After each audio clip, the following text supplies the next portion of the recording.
Welcome to Threat Assessment. Today we're going to talk about Tuvasa the Sunlit.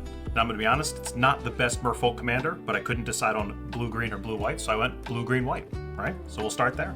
Tuvasa is a 3-color 1/1. When it comes into play, it doesn't do anything, but it gets +1/+1 for each enchantment you control, and whenever you cast your first enchantment spell, each turn draw a card. This really isn't going to come into play very much. I just wanted the on-theme commander. You know how long I've been waiting for this?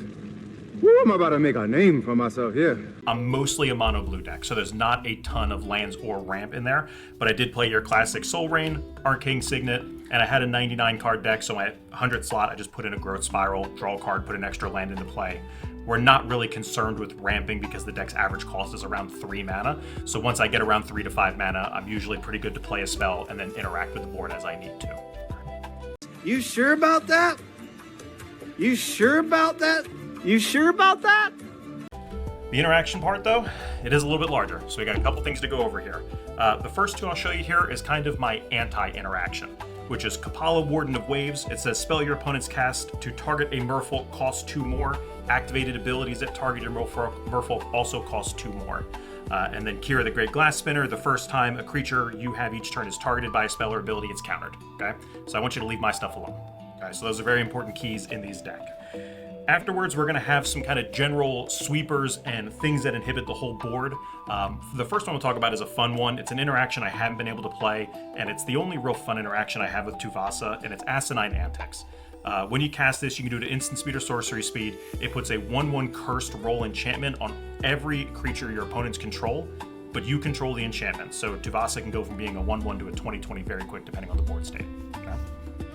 But after that, we have Summon Leviathan, comes into play, return all non-aquatic creatures. Again, Merfolk is on there, so I'm going to bounce all your stuff, keep all my stuff in play. We're on theme mono blue. Cyclonic Rift, important in any blue deck. It's how you kind of move a game along when it's taking a little bit too long, you know? Aetherize, similar concept, but for when people are attacking. Again, I want my fish to turn sideways at you. I don't really want you turning sideways at me, okay? Harbinger of Seas is a Blood Moon effect, turns all non-basic lands into islands. It's important that your opponents have islands for the different island walk stuff that we'll talk about here in a second, but just another fun interaction, way to kind of slow the game down and kind of play it at your pace. And then the last piece of generic interaction is Imprisoned by the Moon. Sometimes you have to remove a planeswalker from the board or a large creature from the board. Mono Blue's not the best at removing threats once they've hit the board, so we needed to have something to kind of deal with those. Otherwise, we do have some general spot removal in the deck with Swords to Plowshares and Path to Exile, classic white staples that are going to kind of help you remove some of your larger threats without giving too much of an advantage to your opponent. After that, we do have Aura Shards in here. I am going to be playing a lot of creatures, and I want to have a good way to interact with artifacts and enchantments, and this is kind of the best way to do it. Plus, again, it does kind of go into that enchantment theme a little bit, so I might get a card draw off of it, I might not, but this is going to be a good way to kind of stabilize your board and kind of continue from there. Next, I have 2 kind of anti-board wipe cards. We're going to run Heroic Intervention, and then I really just wanted to run Clever Concealment. There's definitely better cards like Teferi's Protection and things of that nature, but I haven't gotten to use this card yet, so I kind of just wanted to play around with it. But it says any number of target non-land permanents you control face out, and it has Convoke. So theoretically, I can cast it when I have no mana open, which was kind of my deciding factor for putting this in. Okay. And then lastly, in my interaction, you just kind of have your sweep of counterspells. You know, you still want to be able to kind of control the board. I tried to find cheap interactive ways that will keep cards in my hand as well, which is why we have like Arcane Denial, Remand, Cryptic Command, and Mana Confluence that will draw me cards when I counter. Counterspells basic, Wash Away I think is one of the best counterspells in blue. It's 1 blue counter target player's commander. And then Dovin's Veto when you really can't let something resolve. What the fuck is this? For win cons, if you've ever seen a Merfolk deck, this pile's going to look very familiar, but the idea is you play a bunch of things that give all Merfolks +1/+1, okay? Island Walk also comes along with that. Sometimes you'll have some other features, like Mirror Reader is really nice. Whenever you cast a Merfolk spell, you get to tap or untap a permanent. That could be your opponent's things, it could be your things. Merfolk Sovereign, target creature can't be blocked this turn. And then a newer one that I like is Voldelian Hexcatcher. It's a sacrifice to Merfolk, counter target non-creature spell unless they pay 1. Okay, so again, a little bit of anti-interaction. I did put Mist Dancer in here just because I thought giving Merfolk flying was unique. I had not done that yet, so maybe we can get that done in this first game. And then My other two kind of sideways to win, Broker's Ascendancy is just going to make my little creatures bigger. You know, the whole theme of fish is get a lot of them, make them big, make them unblockable, and hope it's good enough. And then Drowner of Secrets is kind of the fun little tech. It says tap and untap Merfolk you control. Target player mills 1 card. Okay.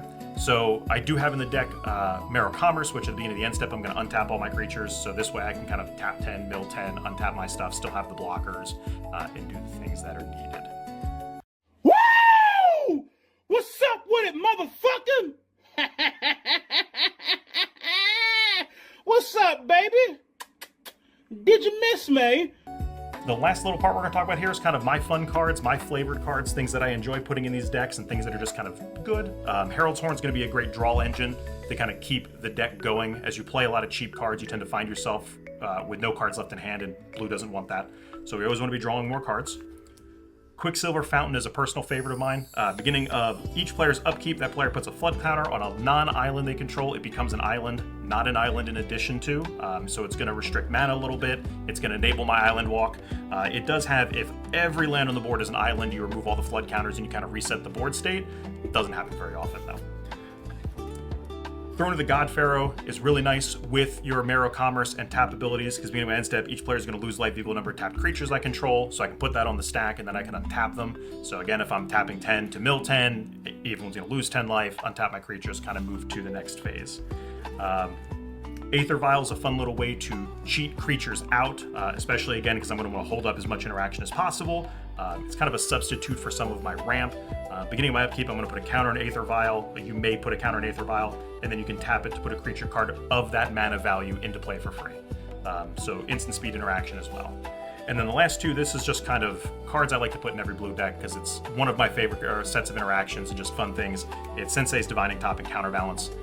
In a low-cost deck, I'm not expecting to catch a lot of important cards, but between the two, there's a very high likelihood I'm going to stop any interaction on my side of the board I don't want. 1 and 2 and 3 mana spells are going to be very, very hard to resolve against me when I don't want them to resolve between the counter suites and this.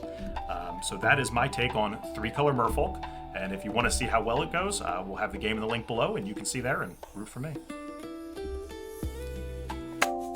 Yo, thanks for checking out the video. Go watch more videos. Like, share, and subscribe. You better fucking subscribe too. Or you must have.